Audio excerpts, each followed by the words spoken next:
ये यहाँ पर बहन जी मिली हैं, हमें कुछ ज्ञान दे सिखा रही हैं, तो आप इनका ज्ञान सुनिए। शुरू करोगे अभी? शुरू करो। देखो, ये जो ज्ञान है आदि सदगुरु सुखराम जी महाराज, इनका जीव कल्याण के बारे में ये ज्ञान है। देखो, तुम्हें हमारा जो मानव तन मिलने वाला है, मानव तन हमें किस लिए मिला? तो दुख से निकलकर मां सुखी होने के लिए मिला। कितने सालों के लिए मिला? 100 साल के लिए मिला। लेकिन 100 साल कोई जीता है क्या? नहीं। ये कैसा है? मानव देह नश्वर है, आज न कल मिटने वाला है, बहुत अनमोल है, भारी है, श्रेष्ठ है। अब मिला कब मिलेंगे इसकी गारंटी नहीं, और ये सहज में नहीं मिला।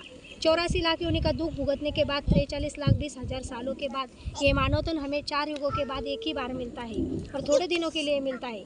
देखो, ऐसा जो मानव तन तो नश्वर है, लेकिन हमारे अंदर जो जीव है, इसे कोई प्राण कहता, कोई आत्मा कहता। आरती ना पास में आ जाओ। हमारी अमर है। ऐसे अमर जीव को क्या होना? तो सुख होना। देखो, यहाँ पे कोई सुखी है क्या? नहीं। तो सुख कौन से? यहाँ पे तो सुख नहीं है, यहाँ पे तो दुख है। तो दुख कौन से? देखो, आदि यानी मन के दुख, व्याधि यानी तन के दुख, उपाधि यानी आकर गिरने वाले दुख। आदि यानी मन का दुख कैसा? देखो, सामने वाले की क्या है? बंगला है, हमारी झोपड़ी है। मेरा मन क्या बोलता? रात दिन कि मेरा ऐसा बंगला कब होगा, इसलिए झूरता रहता। ये हुआ मन का दुख। व्याधि यानी तन का दुख। देखो, अब हर एक शरीर को क्या है?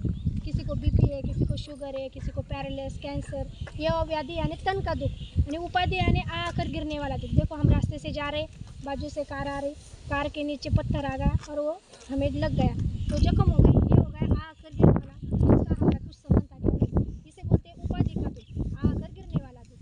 देखो, ये तो चिमटी लिए संसार का, चिमटी लिए छोड़ दिया, इतना ही दुख है। ये तो थोड़ा सा है, लेकिन महादुख जीव के पीछे लगा, इधर आ जाओ, गाड़ी आ रही है। देखो, तुम हम कैसे आए? माँ की गर्भ से जातो का नांदवावन सोबत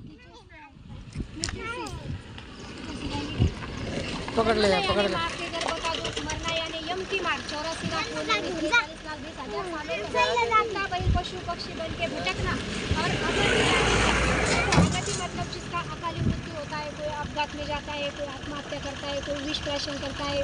ऐसे जो जीव रहते हैं तो कहा जाते हैं अगति में जाते हैं, भूत पिक्कर बन के भटकते रहते हैं। ऐसे जीव की गति कब होती है?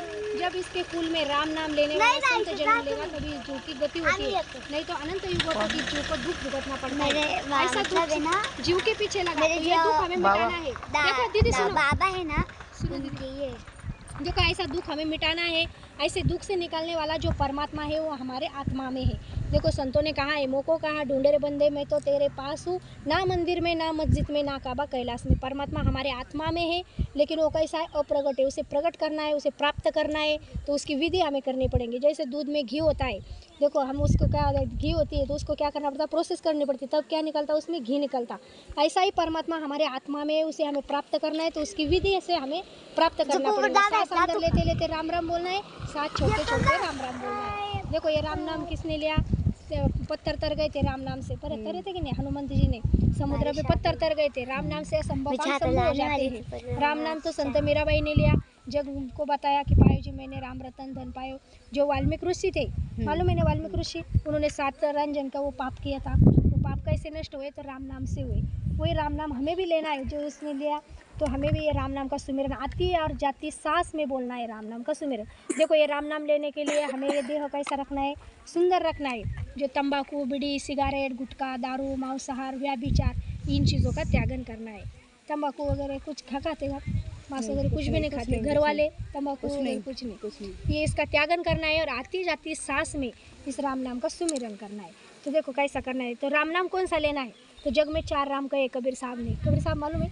जो कबीर साहब ने 4 राम कहे वाले। जग में 4 राम है, 3 राम व्यवहार, चौथा राम इशार है, ताका करो विचार। जो एक राम आत्माराम अपने सबके घट घट में, उसे आत्माराम कहते। दूसरा राम प्रभु रामचंद्र, तीजा राम का ये सकल पसारा, ये भुवन काल राम, और चौथा राम है सबसे न्यारा, जो सबका मालिक एक अपन कहते। वही राम का ये हमें सुमिरन करना है, आती और जाती सांस में बोलना है। तो कैसे करना है? देखो, मैं करके बताती आपको कैसे। 2 मिनट करना है। अंदर सांस कैसा लेना है? देखो, हाथ करती, लेकिन ये हाथ करने की जरूरत नहीं, तुम्हें समझाने के लिए करती मैं। देखो,